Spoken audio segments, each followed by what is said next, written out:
தாராபுரத்தில் சிங்கப்பெண் அதிரடிப்படை அறிமுகம்.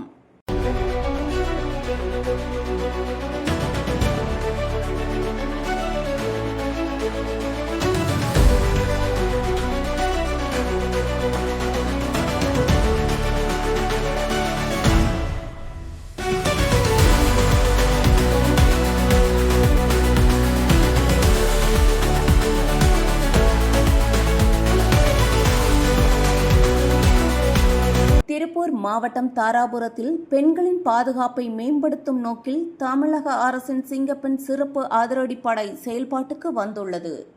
இத்திட்டத்தின் கீழ் 2 பெண் உதவி ஆய்வாளர்கள் உட்பட 18 பெண் காவலர்கள் நியமிக்கப்பட்டு பேருந்து நிலையங்கள், பள்ளி, கல்லூரிகள், வணிக வளாகங்கள் மற்றும் பொது இடங்களில் தீவிர ரோந்து பணியில் ஈடுபட்டு வருகின்றனர். தாராபுரம், மூலனூர், அலங்கியம் உள்ளிட்ட பகுதிகளில் மாணவிகள் மற்றும் பெண்களிடம் ஈவ்டீசிங், சைபர் குற்றங்கள் மற்றும் அவசரகால உதவி எண்கள் குறித்து விழிப்புணர்வு ஏற்படுத்தப்பட்டது. கையடக்க கேமராக்களுடன் செயல்படும் சிங்கப்பெண் காவலர்கள் பெண்களுக்கு எதிரான குற்றங்களை உடனுக்குடன் கண்காணித்து நடவடிக்கை எடுத்து வருவதாக தெரிவித்தனர். இந்த முயற்சிக்கு பெண்கள் மற்றும் பொதுமக்கள் மத்தியில் வரவேற்பு கிடைத்துள்ளது. செய்தியாளர் முனியப்பன். நம்ம சிஎம் ஆரம்பிச்சு வச்சாரு, கடந்த 10ஆம் தேதி ஆரம்பிச்சு வச்சாரு. தமிழ்நாடு முழுக்க நாங்கள் வந்து சிங்கப்பெண் டீம் இருக்கிறோம். சிங்கப்பெண் அது சிறப்பு அதிரடிப்படை அப்படின்ட்டு. உங்களுக்கு ஏதாவது எந்த இடத்துலயாவது ஏதாவது உதவி தேவை அப்படின்னு சொன்னால் நாங்கள் உங்களுக்கு ஸ்பாட்டுக்கே வந்து ஹெல்ப் பண்ணுவோம். அதுக்காக தான் இந்த கோர்ஸு. நீங்கள் கால் நம்பர் என்ன அப்படின்னு கேட்டீங்கன்னா 100 தான்.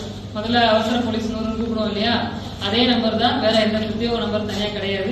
சீக்கிரமே வந்து புது நம்பர் கொடுத்தாங்கன்னா அந்த நம்பர் நாங்கள் உங்களுக்கு கன்வே பண்ணுவோம்.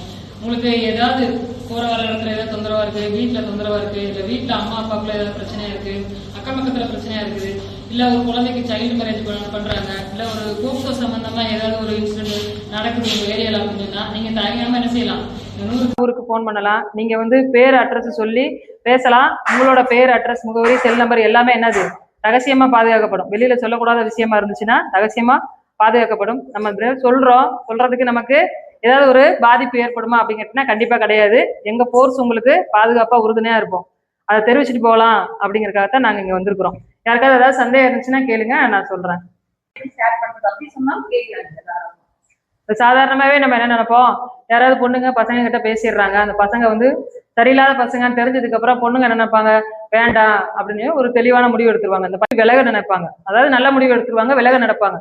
அப்ப அந்த பசங்க என்ன செய்வாங்க, நீங்க அதெல்லாம் வெளியில போக முடியாது, உங்க போட்டோ வச்சிருக்கிறேன், அது வச்சிருக்கேன், இது வச்சிருக்கேன், இல்ல தயங்காம வந்து காவல் நிலையத்திலேயோ இல்ல எங்களுக்கோ தகவல் சொன்னீங்கன்னா கண்டிப்பா உங்களை அதுல இருந்து சேஃபா வெளியில கொண்டு வருவோம். தெளிவில்ல பழகிட்டீங்க, நம்பி நம்ம பழகுறோம் அப்படிங்கிறப்ப அங்க ஒரு குறை இருக்கு அப்படின்னா தாராளமா அதுல இருந்து வெளிவரதுக்கு நமக்கு என்ன இருக்குது, ரைட்ஸ் இருக்குது.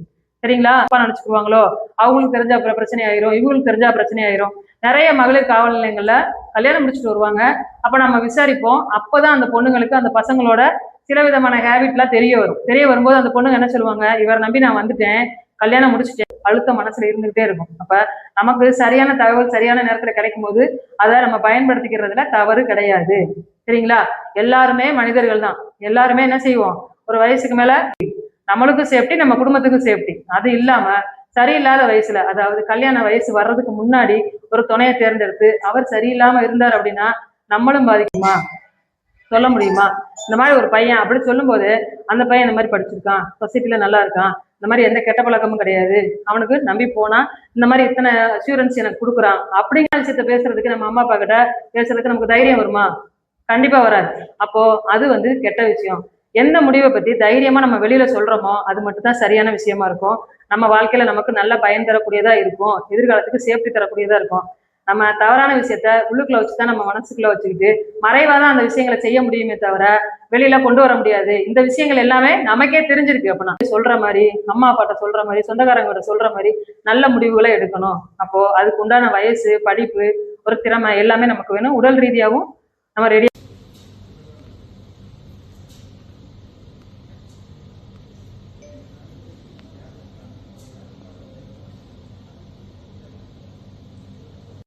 ஒரு மருத்துவ செலவா இருக்கட்டும், குடும்ப செலவா இருக்கட்டும், நம்ம கணிசமா அந்த தொகையை பயன்படுத்துவோம். அப்ப பெண்கள் படிக்கிறதும் வேலை செய்யறதும் சம்பாதிக்கிறதும் யாருக்கு நன்மை, குடும்பத்துக்கு நன்மை, நாட்டுக்கு நன்மை. அதனால நீங்க தொழில் கல்வி கத்துக்கிட்டு இருக்கிறீங்க அப்படின்னு சொன்னா இந்த கல்வியை முழுமையா முடிக்கணும். ஏன்னா பாதியிலேயே விட்டுட்டு போறதா சொல்றாங்க. நிறைய பேர் அந்த மாதிரி வெளியேறாங்க, பசங்களா இருக்கட்டும் பொண்ணுங்களா இருக்கட்டும் வெளியேறாங்கன்றாங்க. அந்த மாதிரி இருக்காதீங்க. எந்த உத்வேகத்தோட நீங்க இந்த கிளாஸ்ல வந்து சேர்றீங்களோ அதை வந்து கம்ப்ளீட் பண்ணி இங்க இருந்து நிறைவா ஒரு கம்பெனிக்கு வேலைக்கு போய் ஒரு காசு சம்பாதிக்கிற அளவுக்கு திறமையை வளர்த்துக்கிட்டு அதுல இருந்து மேல மேல போகணும். நீங்க அதை மனசுல வச்சுக்கோங்க. தைரியமா படிங்க. எந்த உதவியா இருந்தாலும் எங்ககிட்ட கேளுங்க. 100க்கு போன் அடிங்க. நாங்க உங்களுக்கு முழு மூச்சா ஹெல்ப் பண்ணுவோம் அப்படிங்கிறத தெரிவிச்சுக்கிறோம். தொழில் கல்வியில சிறந்து விளங்கணும் அப்படின்னு சொல்லிட்டு உங்க எல்லாத்துக்கும் வாழ்த்து தெரிவிச்சுக்கிறேன். நன்றி. கல்யாணம் முடிச்சுட்டு குழந்தை இருக்கு, நம்ம குடும்ப பாரத்தை வந்து நம்ம சுமக்கணும், அதுக்கு ரெடி ஆகணும் அப்படிங்கறதுக்காக அவங்க வந்திருக்காங்க. அவங்களுக்காக கிளாப் பண்ணுங்க. முழுமையா படிச்சு அதுல இருந்து வெளியில வாங்க. நல்ல கம்பெனில போய் வேலைக்கு சேருங்க. நல்லா சம்பாதிங்க. நல்லா உங்க வாழ்க்கை தரத்தை உயர்த்துறதுக்கு என்னென்ன வழிகள் இருக்கோ அதை எல்லாத்தையுமே ஃபாலோ பண்ணுங்க. என்னைக்குமே நெகட்டிவா திங்க் பண்ணாதீங்க. பாசிட்டிவா இருங்க எல்லா விஷயத்துலையும். சரிங்களா? Okay, thank you. ஏதாவது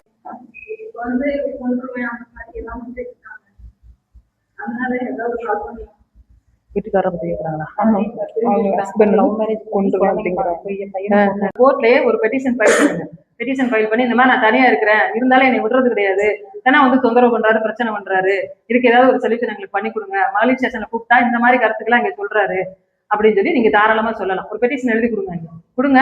அவங்க காவல் நிலையத்துக்கு டைவர்ட் பண்ணுவாங்க. அங்க கூப்பிட்டு கண்டிப்பா விசாரிப்பாங்க. உங்களுக்கு நல்லது நடக்கும். அந்த நபரை தேர்ந்தெடுக்கிறோமா அப்படிங்கறதுதான் பிரச்சனை இப்போ. சரியா? பெரியவங்க கையில கொடுத்தா ஓரளவு நல்லா இருக்கும். சில பேருக்கு பெரியவங்க பார்த்து வைக்கிறதே சரியில்லாம போகுது, அது வேற விஷயம். ஆனா நம்ம ஒரு சப்போர்ட்டுக்கு அவங்க கிட்ட போக முடியாது இந்த மாதிரி விஷயங்களை இறங்கணும்னா. 710-104 நான் தான். அதனால உங்களுக்கு ஏதாவது ஒரு கவுன்சிலிங் கொடுக்கறதுனா கூட நான் சொல்லுவேன். அப்படி இல்லைன்னா வேற எங்க போனா தெளிவான கவுன்சிலிங் கிடைக்கும் அப்படிங்கிறத நாங்க கைட் பண்ணுவோம். எந்த காரணத்தை கொண்டு தவறான முடிவு யாருமே எடுக்கக்கூடாது அப்படிங்கிறதா நம்ம காவல்துறையோட ஒரு முக்கியமான ஒரு குறிக்கோள். தவறான முடிவு எந்த உமன்ஸ் எடுக்கக்கூடாது, அதே மாதிரி எந்த சில்ட்ரன்ஸுக்கும் தவறான ஒரு முடிவு ஏற்படக்கூடாது அப்படிங்கிறதான். சரிங்களா? அதனால எதா இருந்தாலும் முதல்ல பேசுங்க. வாய் விட்டு பேசினாலே முக்கால்வாசி நம்மளோட பாரங்கள்லாம் குறைஞ்சிரும். இப்ப யாருக்கிட்ட பேசணும்னு இருக்கு, எல்லார்ட்டையும் பேசணும்னு அவசியம் கிடையாது. எங்களை மாதிரி ஆளுகள்கிட்ட பேசினீங்கன்னா கரெக்டா கைட் பண்ணுவோம். கவுன்சிலிங் வேணா கவுன்சிலிங் ஏற்பாடு பண்ணுவோம். இது போக நம்ம மாவட்ட ஆட்சியர் அலுவலகத்துல இதுக்குன்னே தனியா விங்கு, குழந்தைகளுக்குன்னு தனியா இருக்குது, பெண்களுக்குன்னு தனியா இருக்குது. சரிங்களா? அங்க எல்லாமே உங்களுக்கு கவுன்சிலிங் கொடுக்குறாங்க. உங்களை டைவர்ட் பண்ணுவாங்க. இந்த மாதிரி மனநிலையில இருந்து தொழில் அமைச்சு கொடுப்பாங்க. பாதுகாப்புக்கு இடம் இருக்குது, வேலை செய்யறதுக்கு இடம் இருக்குது. வேற வெளி இடங்கள்ல போய் படிக்கணும்னு சொன்னா அதுக்கும் அரேஞ்ச் பண்ணி தராங்க. முதல்ல மாதிரி எல்லாம் கிடையாது. நிறைய முன்னேற்றங்கள் இருக்கு. நம்ம சமூக நலத்துறையா இருக்கட்டும், மாவட்ட குழந்தைகள் நல அமைப்பா இருக்கட்டும், நிறைய வெல்ஃபேர் பாக்குறாங்க. அதனால அதையெல்லாம் நீங்க பயன்படுத்திக்கிறணும்னு என்னோட காவல்துறையின் சார்பா நான் கேட்டுக்கிறேன். நன்றி, வணக்கம்.